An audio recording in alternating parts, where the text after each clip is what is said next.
오늘 또 하나님께서 우리와 함께 하십니다. 네. 부활하신 예수님께서 지금 우리와 함께 계십니다.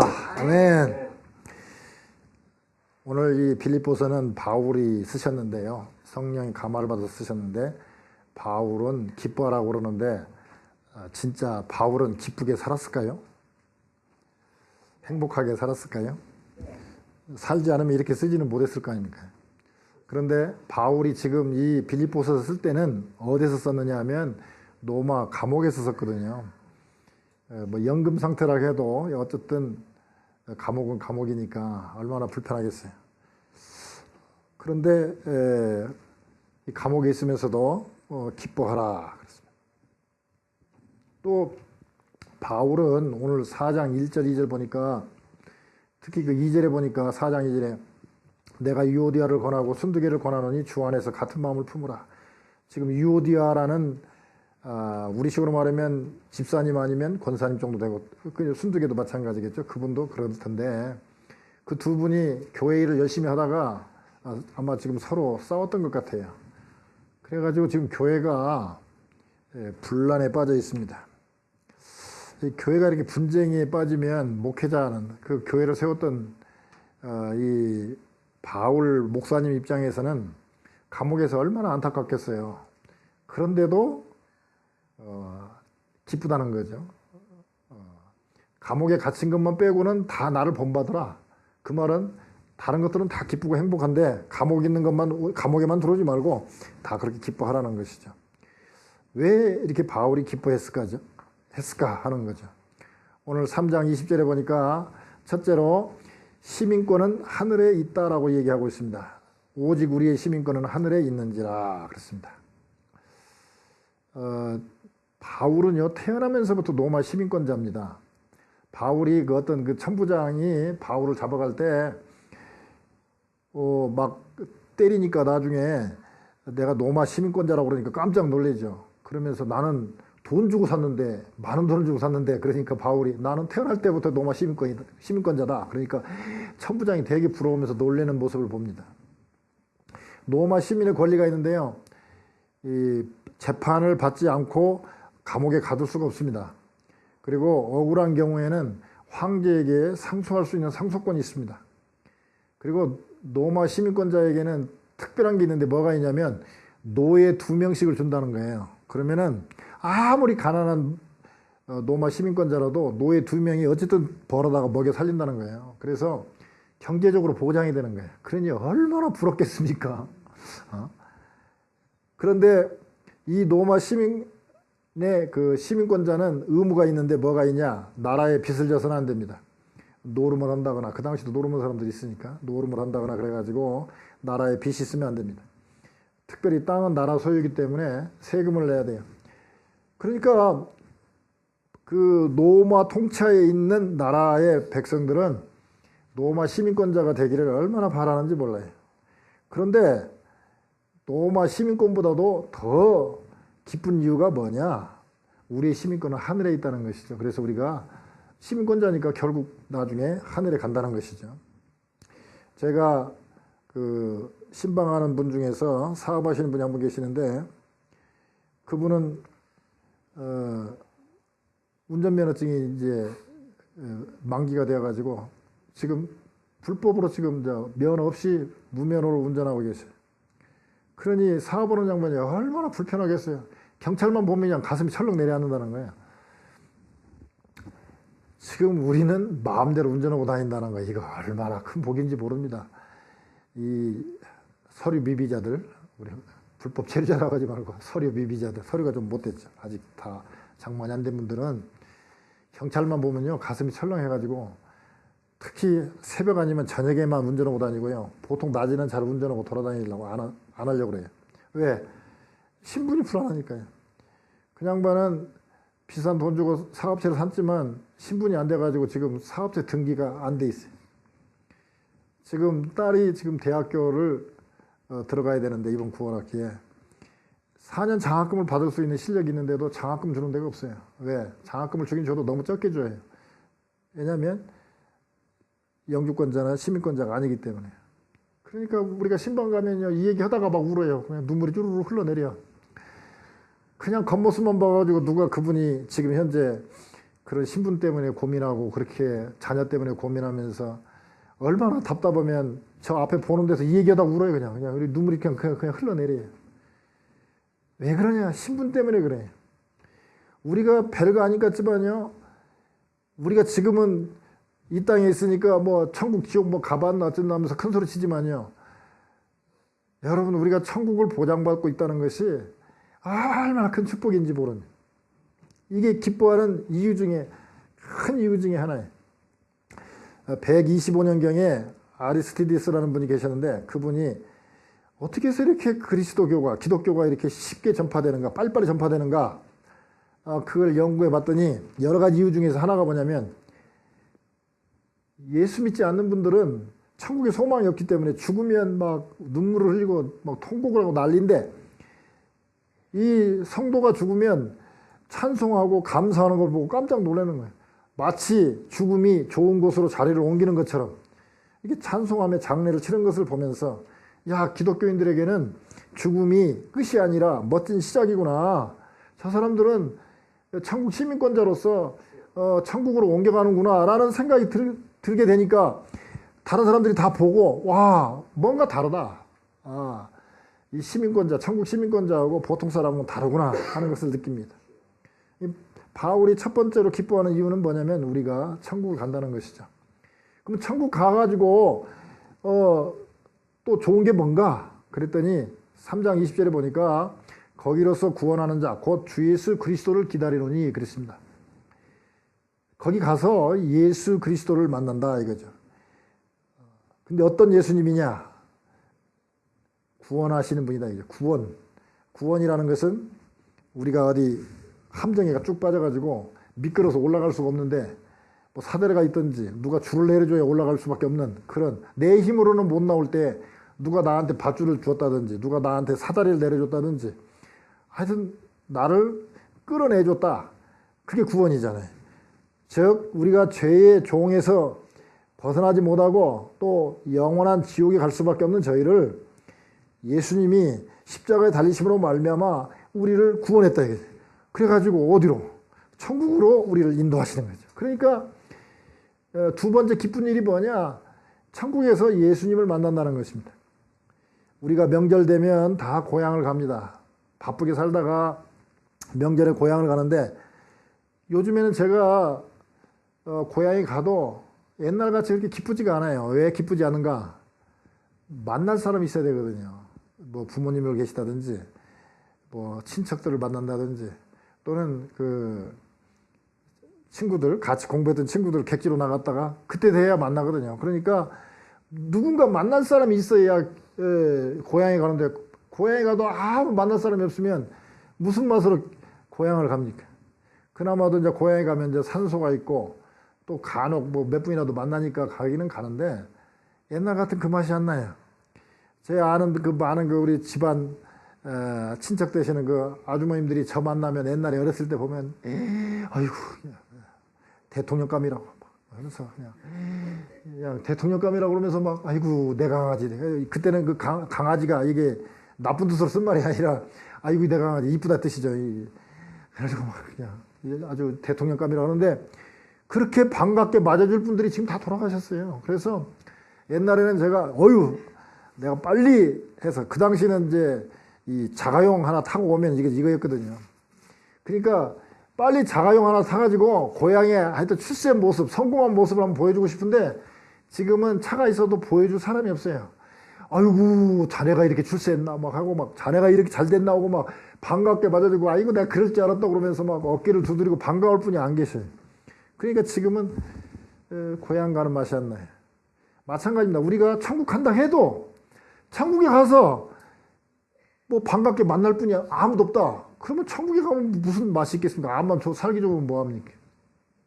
그러니까 천국에 갔을 때에 우리 신랑 되시는 예수님을 만난다. 내가 지옥에서 영원히 고통받을 수밖에 없는데 우리를 구원해 주신 그 예수님, 그 아름다운 천국을 준비해 놓고 우리를 기다리고 계시는 분. 여기서 우리가 기다리노니 그랬지만, 반대로 말하면 예수님이 우리를 또 기다리고 계시는 거거든요. 그러니까 그 예수님을 만나는 그 기쁨, 그게 있다는 것이죠.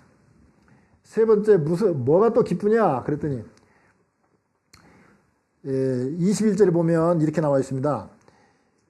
뒷부분에 보면 우리의 낮은 몸을 자기 영광의 몸의 형체와 같이 병케 하시리라 그렇습니다. 우리가요 저기 명절에 아까 명절 얘기 또 나왔지만 명절에 시골에 갔을 때요 만날 사람이 있고 반가운 사람이 있어도요 또 뭐가 있냐면 만나러 갔는데 나는 사업에 실패하고 막 자녀들도 막 말썽 부리고 해가지고 가기 싫은데 어쩔 수 없이 가는 경우가 있어요. 그러면요 예를 들어서 동생은 막 좋은 차 타고 탁 오고 막 또 아이고 얼마 안 되지만 뭐 아버님 어머님하고 막 용돈 막 며느리가 주는데 자기는 형이 되어가지고 용돈도 못 드리고 또 차도 깨졌지 해가지고 저 금방 막 그냥 차가 쓸 것 같은 그런 차 타고 가면 시골에 가도 참 불편해요. 명절 증후군이라고 그러죠. 명절에 갔다 오고 부부싸움 하는 사람들이 참 많고 이혼하는 사람도 있습니다. 심지어 왜 갔다가 막 동생들이나 뭐 주위 사람들은 막 용돈도 갖고 막 선물도 포장해서 갖고 오고 막 동네 사람들한테도 뭐 막 설탕이라도 한 봉지 돌리고 막 이렇게 돌리면 괜찮은데 자기는 막 못 살고 그래가지고 가서 그 형편없는 모습을 보이면 그거 가기 싫으니까 안 가려고 그러는데 안 갈 수도 없고 그래서 가면은 막 며느들끼리 은근히 그 잘 살고 못 사는 거에 대한 그런 부담이 있어요. 그래서 대부분이 그 명절 갔다 오고 난 다음에 다들 찜찜하거나 싸우는 경우가 많이 봅니다. 그런데 우리가 천국 갔을 때에 예수님께서 그가 만물을 자기에게 복종케 하실 수 있는 자의 역사로 그 힘으로 우리의 낮은 몸을 자기 영광, 즉 하나님의 영광, 예수님의 그 영광스러운 그 몸의 형체와 같이 우리를 병케 해 주신다는 거예요.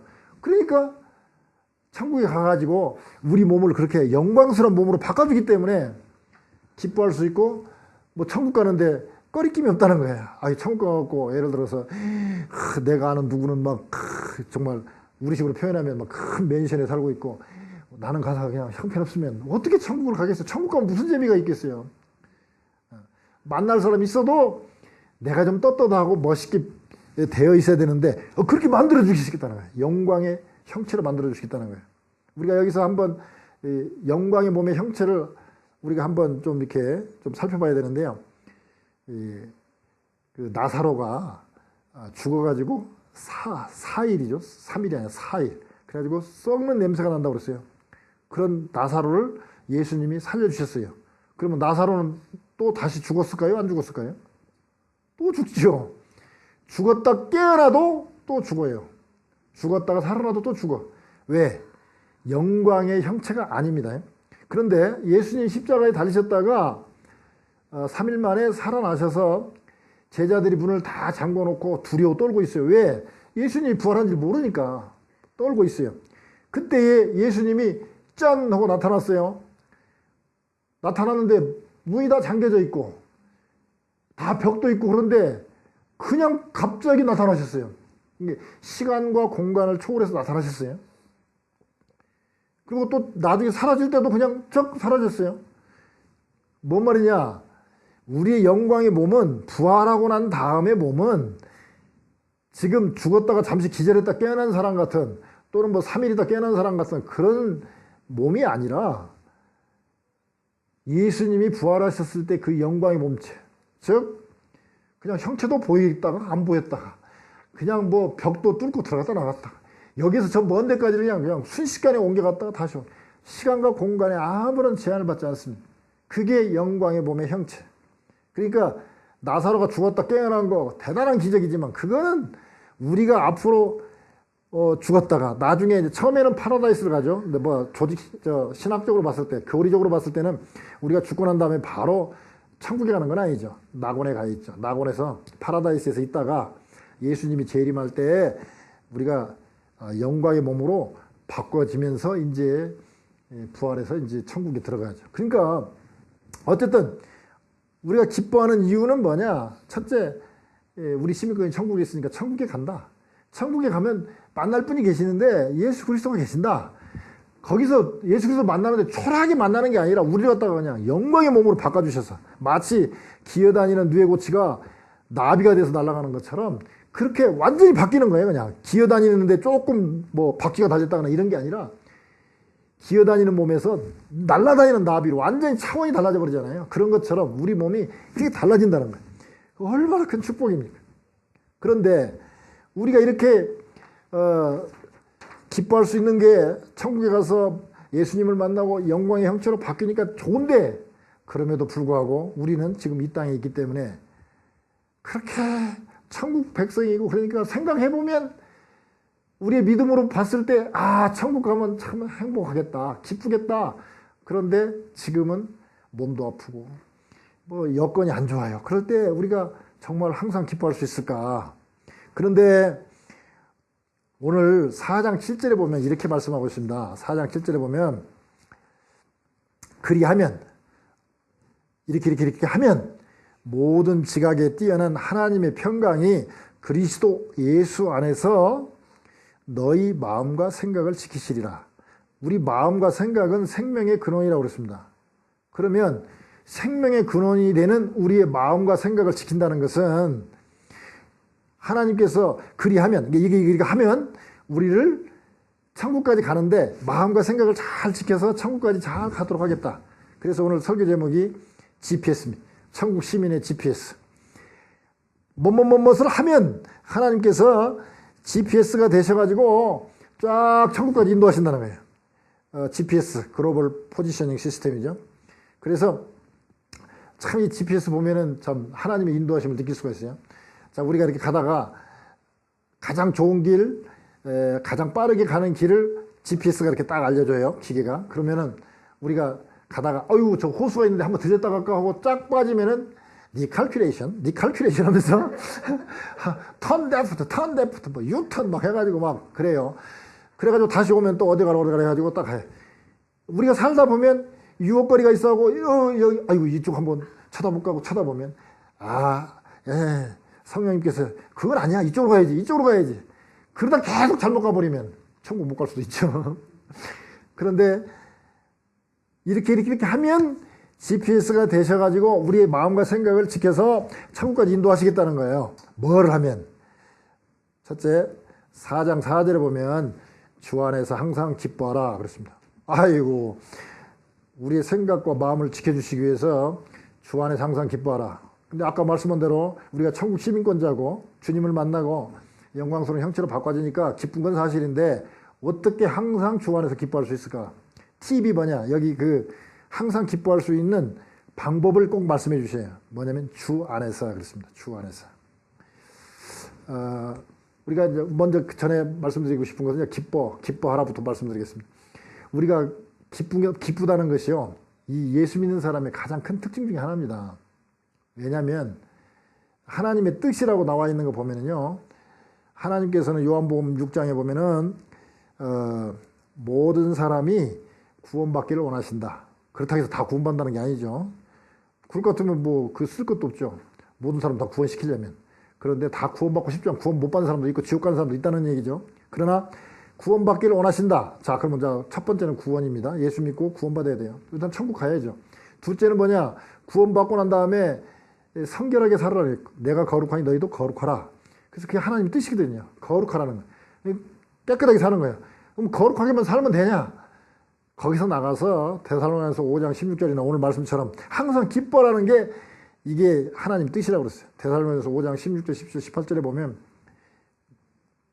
예수 그리스도 안에 있는 하나님의 뜻이라고 그랬습니다. 그러니까 이 뜻이 뭐냐? 자, 구원받고 한 단계 더 나가서 성결하게 살고, 성결하게 살 뿐만 아니라 웃고 사는 거. 이게 최고의 경지거든요. 근데 맨날 웃고 살 수 있냐? 기뻐하며 살 수 있냐? 그게 뭐냐면 주 안에서. 계속 주 안에서랍니다. 주 안에서 살아. 오늘 4장 1절도 보면 주 안에서 살아. 주 안에서. 언제나 주 안에서입니다. 그러면 주 안에서가 뭔가? 우리가 예를 한번 들어볼게요. 엄마 품 안에 있는 아기는 지금 엄마가 돈벌이를 잘하는지 안 하는지 상관없어요. 엄마 젖 먹으면 먹는 거 지장 없으니까요. 잠자고 싶을 때 등에 옆에서 자면 됩니다. 그러면은 잠자리 불편할 거 하나도 없어요. 옷 걱정할 거 하나도 없어요. 포대기만 더 쓰면 되니까. 그 다음에 내가 여기 저까지 가는데 차가 없거나 뭐 내가 발에 힘이 없거나 걱정할 거 없어요. 엄마 등에 옆에 가면 돼요. 즉 엄마 품 안에만 있으면 먹고 자고 뭐 움직이고 하는 모든 거에 대해서 막 폭탄이 떨어져도 엄마 품 안에 있으면 그냥 아늑한 거예요. 즉 어떤 환경과 처해져 있어도 엄마 품 안에 있는 아기는 기뻐할 수 있고 행복할 수 있어요. 자, 그러면 그거를 바꿔갖고 주님 안에 있으면 행복할 수 있어요. 그러면 주님 만나봤어요? 주님하고 악수해봤어요? 눈에 안 보인단 말이죠. 그러면 주님 안에 있어야 되는데 어떻게 하면 주님 안에 있을 수 있는가? 자, 우선 마태복음 18장 19절에서 20절에 보면 진실로 다시 너희에게 이르노니 너희 중에 두 사람이 땅에서 합심하여 무엇이든지 구하면, 자, 두 사람이 구하면 하늘에 계신 내 아버지께서 저희를 위하여 이루게 하시리라. 두세 사람이 내 이름으로 모인 곳에선 나도 그들 중에 있느니라. 자, 두세 사람이 모여서 기도하면 하나님이 함께 하신다고 했어요. 그러면 우리 지금 여기 와가지고 벌써 기도 몇 번 했어요. 그죠? 우리 묵상 기도도 아까 했고 찬송 중에 했고요. 우리 아까 대표 기도도 했고요. 봉헌 기도도 했습니다. 자, 두세 사람이 모여서 기도했어요. 그러면 여기 예수님이, 하나님이 계시나요? 안 계시나요? 계시죠. 지금 계셔요. 자, 기도할 때, 그 다음에 시편 22편 3절에 보면 이스라엘의 찬송 중에 계시는 주여, 주는 거룩하시니이다. 찬송 중에 계신다 그랬습니다. 찬송, 우리 찬송했죠? 특히 부활 찬송했죠? 그러니까 찬송 중에 계시는 주여 그랬습니다. 그러니까 찬송했기 때문에 찬송할 때 하나님이 여기 계십니다. 그 다음에 요한복음 15장 10절에 보면 내가 아버지의 계명을 지켜, 예수님이죠. 내가 아버지 계명을 지켜 그의 사랑 안에 거하는 것 같이, 하나님의 사랑 안에 거하는 것 같이 너희도 내 계명을 지키면 내 사랑 안에 거하리라. 계명이 뭡니까? 하나님 말씀이죠. 자, 지금 설교하고 있습니다. 하나님 말씀 지금 선포되고 있습니다. 하나님 말씀을 듣고 말씀대로 행하는 자에게는 예수 그리스도 사랑 안에 있다 이거예요. 자, 말씀 듣고 있으니까 지금 예수님 사랑 안에 있습니다. 그 다음에 마태복음 6장 21절에 보니까 내 보물 있는 곳에 내 마음도 있느니라. 자, 오늘 우리가 하나님께 헌금 드렸습니다. 그러면 우리 마음이 어디에 있습니까? 하나님께 천국에 있습니다. 즉 천국에 있다는 말이 뭔 말입니까? 하나님 안에 있다는 얘기죠. 근데 이 네 가지, 기도, 찬송, 말씀, 봉헌은요, 예배 순서에 네 가지가 들어가 있어요. 예배하면은 네 가지가 들어가야 예배입니다. 가끔 뭐 구역 예배 때는 헌금 안 드릴 때도 있지만 우리 몸을 드린다, 헌신, 우리 몸을 드리기 때문에 봉헌은 다 들어가 있습니다. 그러니까 뭔가 드린다는 거죠, 봉헌. 그러니까 예배의 4요소는 기도, 찬송, 말씀, 봉헌이에요. 그러니까 지금 예배를 잘 드리면 뭐가 있다? 하나님 품 안에 있다는 거예요. 하나님은 우리에게 우상을 만들지 말라, 뭔가 표식을 만들지 마라. 그래서 뭐 카톨릭 같은 경우는 예를 들어서 뭐 묵주를 만들어서 이렇게 돌리면서 기도할 때 이렇게 돌리면 내가 10단을 돌렸다, 뭐 10번을 돌렸다, 뭐 이렇게 하면 뭐 뭔가 좀 기도한 것 같고, 또 예를 들어서 마리아상에 가서 뭐 어머니가 꼭 나를 위로하는 것 같고 뭔가 만들어 놔요. 그래서 만들어서 그로부터 위로를 받으려고 그래요. 뭐 불상 크게 만들어서 그 불상을 통해서 뭔가 위로를 받으려고 그러고 해요. 근데 우리는 우상을 만들지 말라고 그랬어요. 만들지 않기 때문에 어떻게 뭐 하나님이 어디 계신지, 예수님 어디 계신지 영으로 계신 분이니까 우리가 만져볼 수도 없고 느낄 수가 없어요. 그래서 하나님 뭐라고 그러냐, 기도할 때 너희들 두세 사람이 모여서 기도하면 내가 거기 있으면 너희들이 찬송 부를 때 찬송 중에 계시는 주여, 찬송할 때 내가 있겠다. 그 다음에 말씀을 듣고 말씀대로 생활하려고 하는 자에게는 내가 사랑으로 품어주겠다. 또 내 보물에는 내 마음이 있기 때문에 네가 이렇게 봉헌하고 네가 마음을 자꾸 드리면 네가 뭔가 몸도 드리고 봉사하고 또 헌금하고 그러면 너희 마음이 천국에 있는 것처럼 내가 이렇게 안아주겠다는 것이죠. 더 나아가서요, 열왕기상 9장 3절에 보면 여호와께서 그에게 이르시되 내 기도와 내가 내 앞에서 간구한 바를 내가 들었은즉 나는 내가 건축한 이 성전을 거룩하게 구별하여 내 이름을 영원히 그곳에 두며, 이곳에 두며 내 눈길과 하나님의 눈길과 하나님의 마음이 항상 여기에 있다는 거예요. 어디에? 성전에. 그럼 예배를 어디서 드립니까? 우리가 가정에서 드리고 어디서 드리지만 주로 교회에서 드리잖아요. 그러니까 이 교회 안에 왔을 때 교회 안에 와서 예배 드리면 또 출애굽기 20장 11절에 보면 그러므로 나 여호와가 안식일을 복되게 하여 그날을 거룩하게 하였느니라.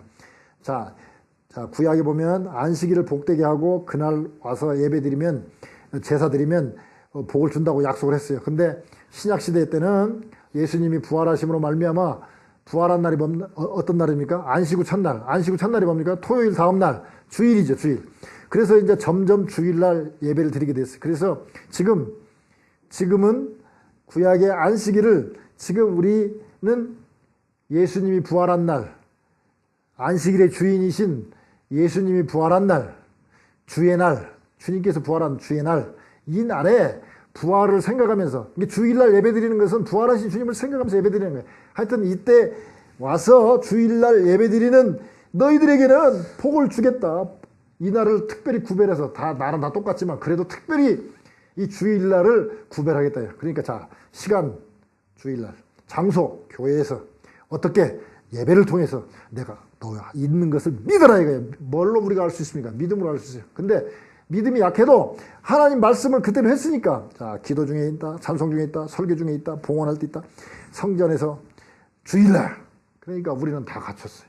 지금 현재 두세 사람이 넘기 때문에 우리는 하나님이 지금 이 자리에 약속대로 와서 우리 예배를 받으시는 것을 믿으시고 우리를 품어주시는 것을 믿으셔야 됩니다. 할렐루야.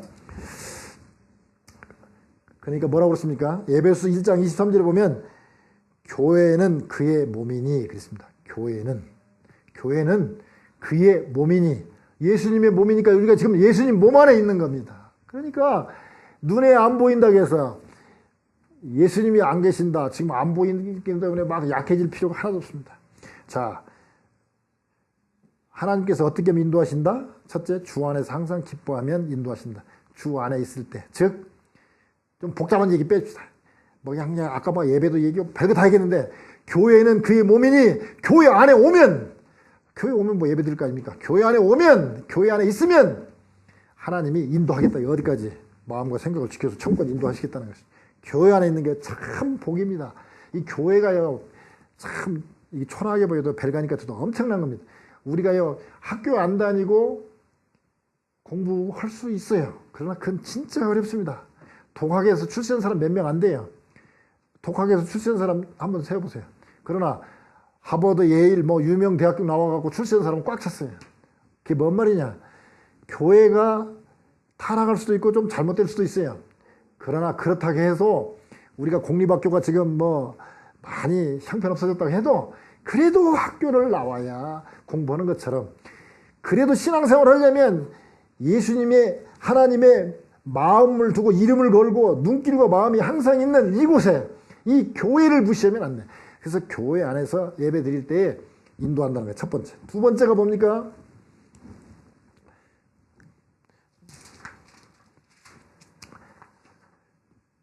관용을 모든 사람에게 베풀라 그랬습니다. 4장 5절에 한번 볼까요? 4장 5절. 4장 5절. 너희 관용을 모든 사람에게 알게 하라. 주께서 가까우시니라 그랬습니다. 관용. 어떤 단어로 쓰면 온유하다, 부드럽다, 친절하다. 또 영어 성경에 보면 젠틀 스피릿 이렇게 번역하는 때가 많아요. 젠틀, 점잖은 거, 이렇게 아주 친절하고 온유한 그런 마음인데 그거를 모든 사람에게 베풀어라 이게요. 근데 그게 쉽지 않죠. 근데 여기서 잘 보면요, 또 여기도 하나님께서 관용을 베풀기가 어려운데 뭐라고 얘기했습니까? 그 뒤에 보면 주께서 가까우시니라. 왜 우리가 관용을 베풀고 관용 베풀기가 어려운데도 어떻게 하면 할 수 있느냐? 주께서 가까우시니라. 즉 재림 때가 가까웠으니까. 그러면 그때부터 지금까지 벌써 2000년이 지났는데 무슨 재림이 가까웠습니까? 그냥 그렇게 생각하지 마십시오. 이거를 좀 다른 말로 바꾸면 종말. 언제 우리가 천국 갈지, 언제 예수님이 재림하실지 모른다는 거예요. 개인의 종말. 우리가 죽음으로써 바로 파라다이스 가는 것처럼. 그리고 이 개인의 종말도 있고요.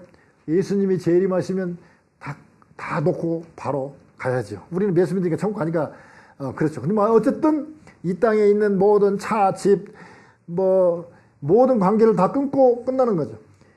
즉 우리가 어떤 사람을 갖다가 용서하고 관용을 베풀고 잘해주고 싶은데 참 미흡고 마음에 안 들고 안 될 때가 있어요. 그럴 때에 너 만약에 너 지금 오늘 오후에 네가 교통사고라든지 네 몸이 약해서 심장마비로 너 천국 간다면 너 용서 않겠냐? 용서해야죠. 특히 같이 신앙생활 해요. 그럼 어쨌든 예수 믿으니까 천국 갈 거 아니에요. 근데 지금 기분 되게 나빠요. 교회 안에서 지금 싸워요. 그런데 평상시에 용서가 안 되는데 너 오늘 저녁에 너 심장마비로 죽는다는데 너 그래도 너 용서 안 할래? 천국 가서 영원히 보는데 찜찜하니 서로 화해 않고 천국 가서 영원토록 보면 얼마나 답답하겠어요. 천국이라 해도. 그러니까 오늘 오후에 죽는다면 내가 화해해야죠. 관용을 베풀기가 어렵지만 내가 오늘 내가 만약에 하나님 부르신다면 빨리 찜찜한 관계에서 내가 천국 가는 것보다 지금 빨리 화해하고 서로 용서하고 이렇게 하고 천국 가는 게 낫겠구나. 이런 생각이 든다요. 어떻게 할 때? 주께서 가까우시니라. 내가 지금 종말이다 라고 생각할 때 우리가 관용을 베풀 수 있다는 것이죠. 세 번째가 뭡니까? 감사함으로 하나님께 아뢰라 그랬습니다. 4장 6절에 보니까 아무것도 염려하지 말고 오직 모든 일에 기도와 간구로 너희 구할 것을 감사함으로 하나님께 아뢰라 그랬습니다. 맨날 감사하는 목사님이 계셨는데요. 하루는 막 날씨가 아주 안 좋아가지고 교인들이 한 3분의 1밖에 참석을 않고 3분의 2는 교회를 안 나왔어요. 그러니까 이제 성도들이 앉아갖고 오늘은 우리 목사님 감사 기도가 안 나오겠지. 그랬더니 딱 올라오더니 하나님 감사합니다. 이렇게 안 좋은 날씨를 1년 중에 어쩌다 한 번씩 주고 보통 때는 늘 좋은 날씨 주셔서 감사합니다. 그러더니 감사하는 사람들은요 어떤 상황에서도 감사해요. 근데 우리가 여기 보면 그 앞에 보면 아무것도 염려하지 말고 오직 모든 일에 기도와 간구로 너희 구할 것을 감사함으로 하나님께 아뢰라 그랬습니다. 우리가 염려하지 않고 살기가 그렇게 쉽지가 않습니다. 염려가 되죠. 뭐 돈벌이도 염려가 되고 건강도 염려가 되고 염려가 되죠. 근데 이런 염려에서 벗어나는 길은 뭐냐? 감사하라는 것이죠. 자, 우리가 이렇게 생각을 했죠. 자, 하나님이 나의 지금 이 환경과 처지를 모르시겠습니까? 다 아시죠. 근데 아시는데 왜 그러면 고쳐주지 않고, 아시는데 왜 돈을 안 주시고, 아시는데 왜 자녀들을 그냥 그대로 놔두실까? 자, 한번 거꾸로 생각해 봅시다. 자, 지금 아들이 자꾸 칼을 사달라고 그래요. 근데 이 칼 가지고 자기 막 때렸던 그 형아 죽이겠다 이거야. 칼 달라고 그래요. 그러면 아버지 입장에서 칼을 주겠습니까? 안 주지요. 그러면 아들 입장에서 생각할 때는 왜 내가 억울한데 내가 칼을 가지고 저 동네 형아 나 괴롭히는 형아 내가 찔러보려고 그러는데 왜 칼을 안 주나? 자, 그럴 때 자, 제 3자 입장에 딱 봅시다. 아버지가 아들의 그 마음 모릅니까? 알죠. 아는데 왜 안 줍니까? 주면은 칼로 찔러갖고 오히려 또 가서 얻어 터지거나 그렇지 않으면 칼로 찔러서 걔를 죽이거나 상처를 입히면 안 좋다는 것을 아버지는 알기 때문에 안 주는 거예요. 그걸 좀 확대하면요. 하나님께서 지금 우리가 뭘 구했어요. 돈을 구하건 우리가 뭐 건강을 구하건 또는 어떤 것들을 구했을 때 하나님이 아시지만 아직 안 주셔요. 왜? 훈련이 덜 됐거나 주었을 때 오히려 안 좋다고 생각했을 때 하나님께서는 그냥 참고 기다리시는 거예요. 하나님이 왜 아들들 자녀들에게 왜 좋은 것을 주시지 않겠습니까? 좋은 거 주고 싶으시죠. 그러나 안 주시는 이유는 아직 때가 안 됐거나 하여튼 훈련 기간이거나 아직도 죄를 졌는데 아직도 깨닫지 못하고 자꾸 그러니까 깨닫도록 하기 위해서 좀 시간을 이렇게 끌거나 그런 거거든요. 그러니까 결국은 지금 현재 인간적인 입장에서 봤을 때는 안 좋은 상태라도 지금 현재는 하나님 보실 때 최선으로 우리에게 해주시고 계신다는 것을 믿어야 돼요. 그렇지 않으면 염려하게 되고 불평밖에 안 나와요. 지금 현재가 하나님에서는 지금 어쨌든 간에 최선으로 주고 계신다. 최고로 지금 좋은 것으로 주고 계신다고 생각하시면 됩니다. 그러므로 우리가 기도할 때 누구처럼 기도원에 가서 날새도록 하나님 입장 바꿔 생각해 보세요. 하나님 입장 밖에 생각해보세요 하면서 날 새도록 그렇게 기도하는 사람들이, 아, 인간도 그거 들으면 짜증나는데 그렇게 하면 되겠어요? 아이고, 하나님 감사합니다. 우리 저 청교도가요, 미국 처음 도착했을 때 처음에 막 힘들고 먹을 거 없으니까 금식기도도 하고 막 별거 다 했습니다. 그런데 잘 되지 않았어요. 근데 누가 그랬어요. 야, 그래도 우리가 미국에 도착해서 이렇게 살 수 있다는 거 얼마나 감사한 일이냐. 감사하자 해가지고 추수감사절이 된 거 아닙니까? 근데 그 추수감사절 예배 드리고 난 다음부터 뭔 일이 잘 됐어요. 그러니까 금식기도보다 더 중요해요. 어떤 분이 오늘 그래요. 아이고, 앞날을 생각해서 기도해야 되겠대. 그래서 제가 금식기도보다 더 좋은 게 있습니다. 그랬더니 뭡니까? 그래요. 감사기도입니다. 예. 아니, 자녀가 밥 안 먹고 떼쓰고 나 이거 안 해주면 나 굶겠어요. 그런데 아빠가 봤을 때는 이거 지금 줄 때가 아니에요, 지금. 그런데 막 떼쓰고 그러면 이거 안 줄 수도 없고 줄 수도 없고 얼마나 하나님 입장 곤란하겠습니까? 그런데 아버님 너무 감사, 막 주려고 해도 아버님 지금도 좋습니다. 근데 아이고 주신다고 그냥 또 감사히 받죠. 아, 이런 아들이 있으면 얼마나 더 주고 싶어요. 감사할 때 이게 모든 일이 더 잘 되는 것입니다. 자, 우리가 한번 이제 정리해 보겠습니다. 바울이 감옥에 있고 교회가 분쟁이 있는데도 불구하고 기뻐했습니다. 기쁜 이유가 시민권이 천국에 있다. 하늘에 있다. 거기서 예수 그리스도 구원자를 만난다. 우리가 거기 가면 예수 그리스도와 똑같은 영광의 형체로 우리를 바꿔주신다. 그런데 지금 우리는 이 땅에 살고 있기 때문에 그 천국에 가서 그 누리기 전까지 잘 인도함을 받고 가야 되는데, 그 가는 길에 세 가지를 하면 하나님께서 마음과 생각을 지키셔서 잘 인도해 주시겠다. GPS로 인도해 주시겠다. 천국 시민의 그 GPS가 되시는 하나님께서 어떻게 인도하시나? 첫째, 주 안에서, 즉 교회 안에서 기뻐하라. 교회 안에서 예배드리면서. 둘째는 이제 종말 신앙으로 재림이 가까웠다고 생각하고 이웃에게 간용해라. 점잖게 하고 친절하게 해라. 세 번째가 하나님께 감사함으로 아뢰라. 그러면 천국까지 잘 인도하겠다는 것이죠. 자, 여기 보세요. 기억하기 좋도록. 자, 보세요. 내 자신의 관계에서는 주 안에서, 교회 안에서 항상 기뻐하라. 나와 이웃과의 관계에서는 종말 신앙으로 늘 간용을 베풀고 친절해라. 그 다음에 하나님과 나 사이에는 감사함으로 기도하라. 나와 나 사이는 주 안에서 기뻐하라. 교회 안에서 기뻐하라. 종말 신앙으로 관용을 베풀라. 하나님 감사함으로 기도하라. 그러면 하나님께서 마음과 생각을 지키신다 이죠.